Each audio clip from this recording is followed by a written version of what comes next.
the Pranav or Omkara. The Vedas, in their form as the Samhitas, constitute an introduction to the subject dealt with in the Vedanta or the Upanishads. The Upanishads are secret teachings containing wisdom beyond the realm of the earth and revealing proclamations of the great sages of yore on the nature of reality. Among the Upanishads, the Mandukya may be regarded as the most important, and it is aptly said, Mandukyam ekam eva alam mumukshunam vimuktai. For the liberation of the mumukshu or seeker, the Mandukya alone is enough, and if you are able to understand the true meaning of this single Upanishad, there may not be a necessity to study any other Upanishad, not even the Chandogya or the Brihadaranyaka, because the theme of the Mandukya Upanishad is a direct approach to the depths of human nature. It does not give analogies, tell stories or make comparisons. It states bare facts in respect of man in general and reality in its essential character. A very comprehensive Upanishad is this, containing only 12 statements called mantras, in which the whole wisdom or knowledge of the Upanishads is packed into a nutshell. The Upanishad commences with a prayer.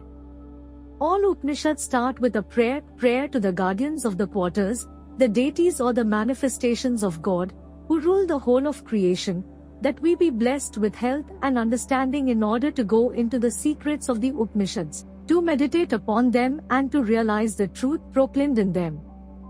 The Mandukya Upanishad is attributed to the revelation of a great sage called Manduka. That which pertains to Manduka is Mandukya. The Upanishad or the secret teaching revealed to the sage Manduka is the Mandukya Upanishad. It commences with a solemn declaration. The imperishable is Om, and it is all this. Everything else, whatever be of the past, present or future, is like an exposition, explanation or commentary on the meaning of this great truth, the imperishable Om. Sarvam Omkara Eva, everything is Om, indeed. This is how the Upanishad begins. Om itit adaksharam idam sarvam, all this, whatever is visible, whatever is cognizable, whatever can come within the purview of sense perception, inference or verbal testimony, whatever can be comprehended under the single term, creation, all this is Om.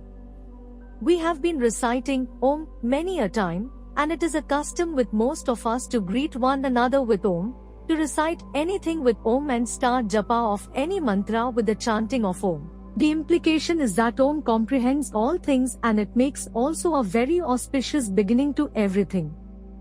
Om and Atha are supposed to be two auspicious terms, Om, Atha, Om, Atha, Om, Atha, Om, do we recite daily.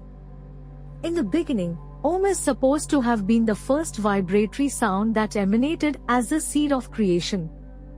Om is Prava.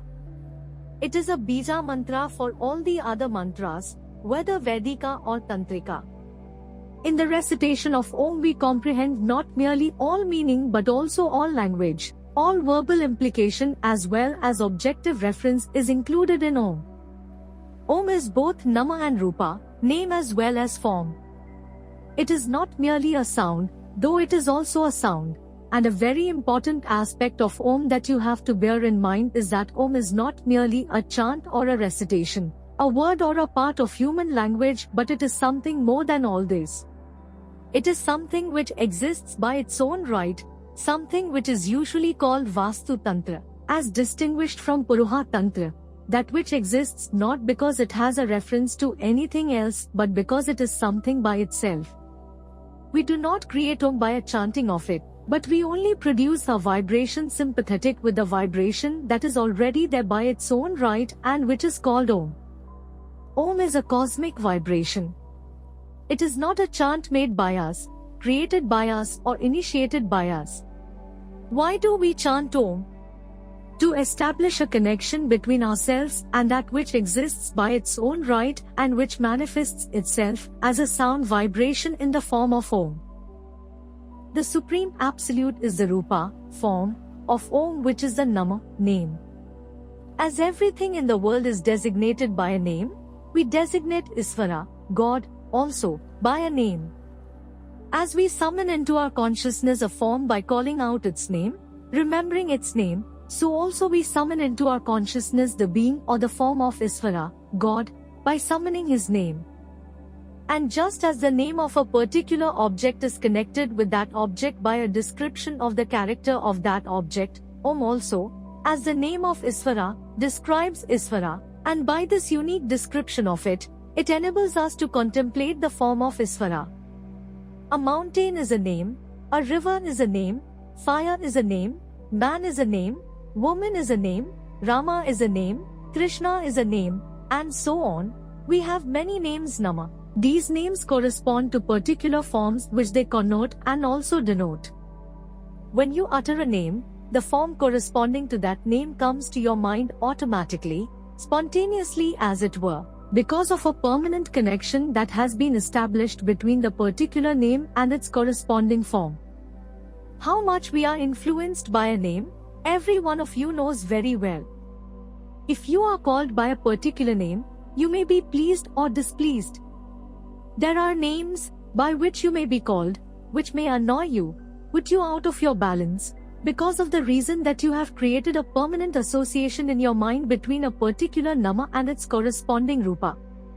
For example, if you are addressed as Maharaj, you are pleased, but if you are addressed as an ass, you are displeased.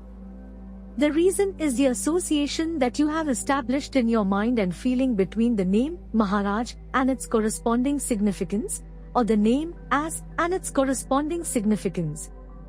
Names create vibrations within us. Suppose one of you suddenly cries out, snake.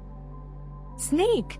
Just now, you will all get up suddenly and listen to nothing that I say. What sort of vibration it creates in your mind, the word snake? You have established a contact in your psychological being between the name, snake, and its corresponding meaning or significance, and its connection with you. What it means, you know very well. Every name in the world has a form and a meaning attached to it. Every form is not merely a counterpart of the name with which it is connected, but it has a relation with other forms as well. Now, we come from what we call Isvara Shrishti to Jiva Shrishti. Isvara Shrishti is the form corresponding to a name, as it is by its own right. Jiva Shrishti is the psychological connection that you have established between yourself and the corresponding form of a particular name. You are affected because of the Jiva Shrishti, and your understanding of the form corresponding to a name signifies merely Jiva Shrishti. We are now concerned not merely with Isvara Shrishti, but also Jiva Shrishti. Perhaps with the latter we are more concerned than with the former, because what binds us or liberates us is the nature of Jiva Shrishti, not so much the nature of Isvara Shrishti. Things as they are do not concern us very much. But things as they are to us mean very much to us, and this meaning it is that binds us to what we call samsara, earthly existence. Every name has a corresponding form, and the form is a content of Isvara Shrishti, the creation of Isvara, God, and you, as a jiva or an individual, though you are also a part of Isvara Shrishti, create a cocoon round yourself, call yourself in a web that has been created by your own imagination, and this imagination connects you with the other jivas, other things, other contents of creation, socially. You do not merely exist as a content of creation, you also have a connection with other contents in creation in several ways. This is the difference between you as a part of Isvara Shrishti and you as a center of Jiva Shrishti. You have an aspect of Isvara in you, and you have also a Jivatva in you.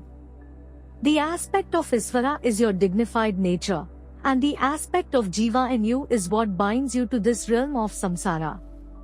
So, you have a twofold nature, a double personality, a character that distinguishes you by means of your relation to Isvara, and your relation to this earthly life. This is the situation we find ourselves in through Nama and Rupa, name and form, the designator and the designated, in this creation of which we are parts or contents. Now, it is the summoning of the forms into relation with ourselves that has been the cause of our pleasures and pains.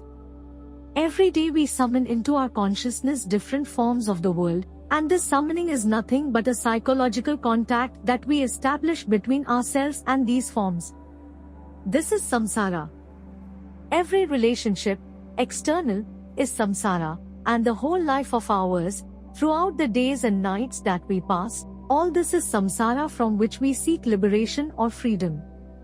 We want moksha from samsara, and moksha is that status in which we establish ourselves not in a relation of jivatva, but in the condition of isvara, that is, existence by its own right, and not existence by means of a relation to other things.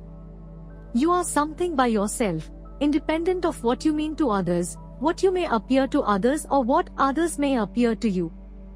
You want to transfer your existence from jivatva to isvaratva. You want to exist by your own right, in your own essential nature, to be independent rather than dependent on things. You do not want to think objects for your subsistence. You want to be absolutely independent as a kevala. You want to attain kaivalya. This is called moksha, absolute freedom.